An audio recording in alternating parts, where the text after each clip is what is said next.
இன்னைக்கு சிம்பிளாக ஒரு புளியோதரை செய்ய போகிறேன். எப்படின்னு பார்க்கலாம் வாங்க. அதுக்கு நெல்லிக்காய் அளவு ஒரு புளி கரைச்சி வச்சுருக்கேன்.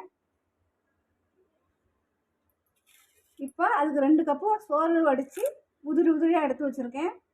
இப்போ எப்படி செய்யலான்னு வாங்க பார்ப்போம். இப்போ கடாயில் எண்ணெய் 3 ஸ்பூன் அளவுக்கு எண்ணெய் ஊற்றிக்கிடுவோம். அதில் பட்டை மிளகா ஒரு 3 மிளகா போல் போட்டு, இப்போ கடுகு கடலைப்பருப்பு கொஞ்சம் போட்டுக்குவோம். அது நல்லா பொரியட்டும்.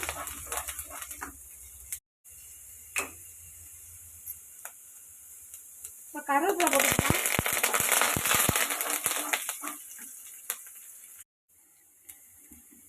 கடுகு கருவேப்பிலை நல்லா பொரிஞ்சிருச்சு. இப்போ பெருங்காயப்பொடி போட்டு கொட்டிக்கிடுவோம்.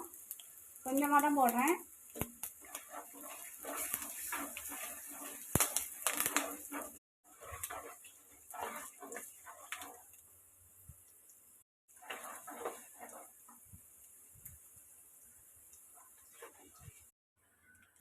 புளியை ஊற்றிக்கிறோம். புளிக்கரசல் நல்லா பச்சை வாசனை போக வரைக்கும் நல்லா கொதி வந்து வத்துற அளவுக்கு வரட்டும். நல்லா வத்தி வந்துருச்சு. இப்போ வெல்லம் கொஞ்சம் போட்டுக்குவோம். வெல்லம் போட்டால் நல்லா டேஸ்ட்டாக இருக்கும். அதனால் கொஞ்சம் வெல்லம் போட்டுக்கோங்க. சோத்துக்கு நான் உப்பு போட்டிருக்கேன். ஆனால் இதுக்கு கொஞ்சம் உப்பு போடணும். அதனால் போடுறேன். இப்போ சோத்தை போட்டு கிண்டிக்கிடுவோம்.